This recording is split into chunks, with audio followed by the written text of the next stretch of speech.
نحمده ونصلي على رسوله الكريم اما بعد فاعوذ بالله من الشیطان الرجیم بسم اللہ الرحمن الرحیم۔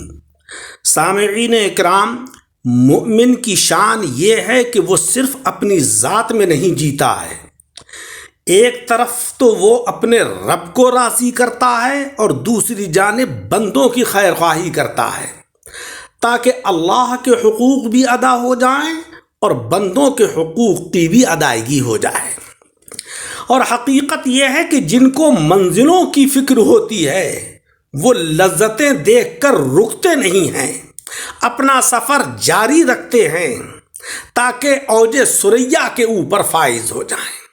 اور ہماری کیفیت یہ ہے کہ ہم تصورات کے اندر تو یہ چاہتے ہیں کہ اوج ثریا پر گامزن ہو جائیں، مگر حقائق سے ہمارا دور کا بھی رشتہ نہیں ہوتا ہے۔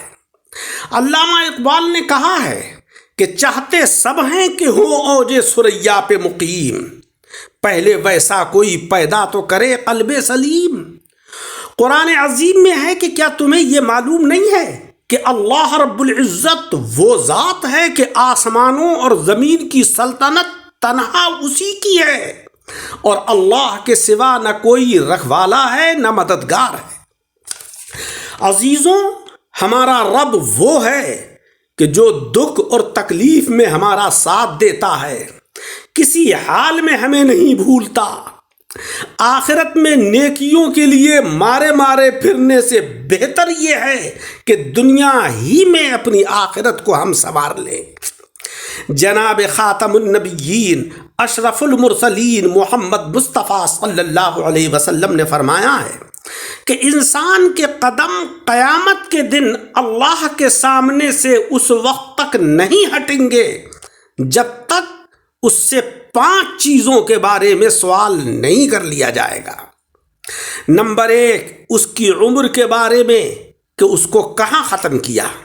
اتنا عرصہ تم دنیا میں رہے، تم نے اپنی عمر کہاں گزاری، کون سی خوبیاں تم لے کر آئے ہو، کتنی برائیوں سے تم نے لوگوں کو روکا۔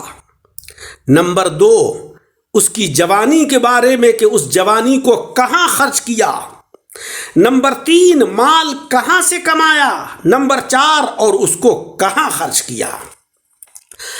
نمبر 5، علم کے مطابق کہ یہ کیا عمل کیا تم نے علم کے اوپر جو ہم نے تم کو علم عطا کیا۔ عزیزوں، اسلام مال کمانے سے نہیں روکتا اور نہ مال کو خرچ کرنے سے روکتا ہے۔ اسلام یہ کہتا ہے کہ مال جائز طریقے سے کمائیے اور جائز مصارف میں اس کو خرچ کیجیے، ناجائز طریقے سے اس کو خرچ نہ کیجیے۔ علم کو حاصل کیجیے مگر اس کے اوپر عمل بھی کیجیے۔ بہترین لوگوں کی پہچان یہ ہے کہ وہ بہترین نیت رکھتے ہیں، جس کی وجہ سے اللہ رب العزت ان کے کاموں کو سنوار دیتا ہے، اور جس کام کو مولا رب العزت سنوار دے اسے بھلا کوئی کیسے بگاڑ سکتا ہے۔ حضور علیہ الصلاۃ والسلام نے فرمایا ہے کہ انما الاعمال بالنیات وانما لامرئ ما نوی۔ اعمال کا تعلق نیتوں کے اوپر موقوف ہے۔ انسان کی جیسی نیت ہوتی ہے ویسے ہی اللہ تبارک و تعالی اس کو اجر و ثواب عطا کرتا ہے۔ حضور علیہ الصلاۃ والسلام فرماتے ہیں کہ اے لوگوں، اللہ تعالیٰ سے ڈرتے رہو اور کمائی میں حلال طریقہ اختیار کرو، اس لیے کہ کوئی آدمی اپنی مقدر کی روزی پوری کرنے سے پہلے دنیا سے جانے والا نہیں ہے۔ جتنا رزق اللہ نے تقدیر میں لکھ دیا ہے وہ رزق پورا کر کے ہی دنیا سے جائے گا، لہذا حلال چیزوں کو اختیار کرو اور حرام چیزوں کو چھوڑ دو۔ کسی نے حکیم بو علی سینا سے پوچھا، آپ کے دن کیسے گزر رہے ہیں؟ تو حکیم صاحب نے جواب دیا کہ گناہگار ہونے کے باوجود اللہ کی نعمتیں مجھ پر برس رہی ہیں، سمجھ میں نہیں آ رہا ہے کہ کس بات پر اللہ کا شکر ادا کروں، نعمتوں کی کثرت پر یا گناہوں کے درگزر اور معافی کے اوپر۔ عزیزوں، سب سے اچھی زندگی وہ لوگ بسر کرتے ہیں جو اپنی ضرورت پوری کرنے کے لیے اللہ کے سوا کسی پر بھروسہ نہیں کرتے ہیں۔